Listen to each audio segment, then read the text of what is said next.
소녀는 태어나기 전에 부모님이 이혼을 하셔서 평생 엄마랑만 살았습니다. 그래서인지 성격이 매우 조용하고 내성적이어서 초등학교 때 친구가 한 명도 없었고 학교 끝나면 엄마를 기다리는 게 하루 일과였습니다. 그러다가 집에 일이 생겨서 아빠랑 3일을 지내야 했는데 아빠는 그동안 돌봐주지 못한 미안함 때문인지 장난감도 많이 사주시고 오락실에 가서 게임도 같이 하고 햄버거, 피자도 실컷 사주셨다고 합니다. 그렇게 지낸 3일이 너무너무 행복했습니다. 어린 마음에 엄마랑 아빠랑 같이 살면 좋겠다고 생각했고 자기가 아빠를 설득하면 될 것 같아서 무작정 아빠를 찾아 나섰습니다. 하지만 아빠 집 위치를 정확하게 알지 못해서 길을 잃었고 너무너무 위험하게 하룻밤을 노숙합니다. 다음날 비슷한 또래 한 명을 오락실에서 우연히 만나고 그 친구 집에서 저녁을 먹었습니다.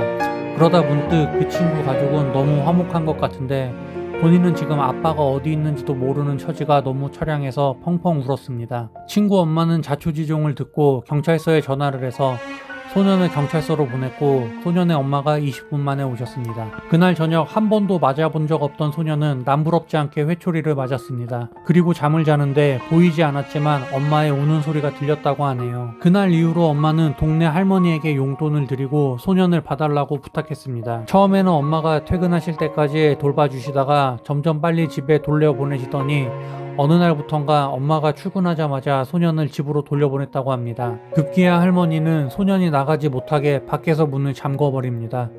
그리고 엄마가 퇴근할 시간에 맞춰서 문을 열어줬습니다. 그때는 유튜브나 유선방송도 없어서 오후에는 정말 너무 심심했다고 합니다. 학교 다닐 때는 그나마 좀 괜찮았는데 문제는 방학. 엄마가 출근하시면 할머니는 소년의 집에 와서 밥만 차려놓고 밖에서 문을 잠그고 가셨다고 합니다. 정말 24시간 감옥처럼 집에 갇혀 있었고 어린 시절이었지만 미쳐가는 것 같았다고 회상합니다. 처음엔 장난감도 가지고 놀았지만 점점 몽상하는 시간이 길어지고 아무것도 안 하고 앉아있기만 했습니다. 그러다가 혼자서 아빠, 엄마, 아들, 딸 역할을 다하는 상황극을 했고 결국엔 가상의 친구를 만들어냈습니다. 저는 전문가는 아니지만 이렇게 지내는 건 정서적으로 매우 안 좋은 것 같네요. 이야기를 듣기만 해도 가슴이 먹먹해지더라고요. 그렇게 놀다 보면 창문으로 해가 지는 게 보이고 이웃집에서는 조금씩 웃음소리, 대화소리가 들립니다. 그러면 혼자 노는 시간이 끝나고 이제는 엄마를 기다리는 시간이 찾아옵니다. 초등학교 1학년부터 5학년까지 그렇게 반복했습니다. 원래 성격이 조용하고 소심하고 어두운데 그렇게 5년을 보내니 2배로 더 어두워졌습니다. 그렇게 중학교에 진학을 하게 되었지만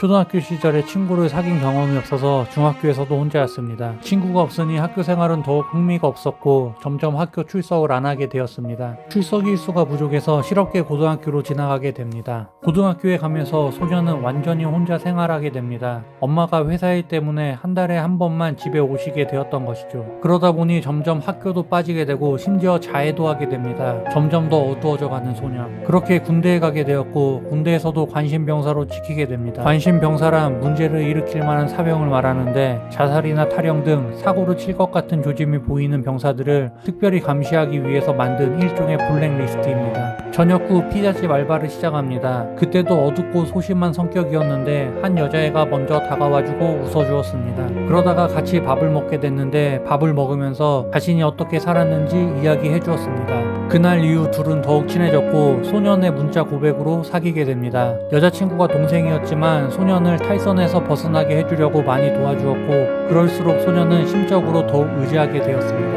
그렇게 2주가 지나던 시점에 여자친구가 갑자기 헤어지자고 합니다. 소년한테는 갑자기였지만 여자친구는 아마 처음 사귈 때부터 찝찝했을 것 같네요. 너무 불행하게 살아서 방황하는 모습이 안쓰러웠는데 그걸 애정이라고 느끼고 만남을 시작한 것 같습니다. 가뜩이나 성격이 어둡고 우울한데 이별 통보까지 받은 소년은 더 우울해집니다. 하지만 아티스트들이 그렇듯 내면의 어두움을 음악으로 승화시킵니다. 7개의 힙합 음악을 만들어서 힙합 사이트에 올렸는데 그 중에 하나가 대박이 나서 여러 음반 제작자들에게 연락이 옵니다. 소녀는 유명한 래퍼가 되면 다시 사귈 수 있을 것 같아서 싱글 앨범을 만들기로 하고 타이틀곡 제목을 전 여자친구의 이름으로 정합니다. 그리고 기적처럼 전 여자친구에게서 연락이 옵니다. 하지만 노래 만들어줘서 고맙긴 한데 1년도 더 지난 일에 목매지 말라고 합니다. 자기는 절대 이제 다시 사귈 일 없다는 거 이야기해 주려고 연락했다고 합니다. 여기까지가 진용진님이 진용진의 일기장에 업로드하신 진용진 만화 1화부터 4화까지의 내용입니다. 그것을 알려드림을 보면서 아이디어가 참 좋은 친구라고 생각만 했지 이런 인생을 살았을 거라고는 정말 상상도 못했네요. 어린 시절 아픔을 잘 이겨내고 참신한 아이디어로 많은 분들에게 웃음도 주고 좋은 일도 많이 해줘서 고맙습니다. 진용진님. 앞으로 더욱 건승하시길 바랍니다. 끝.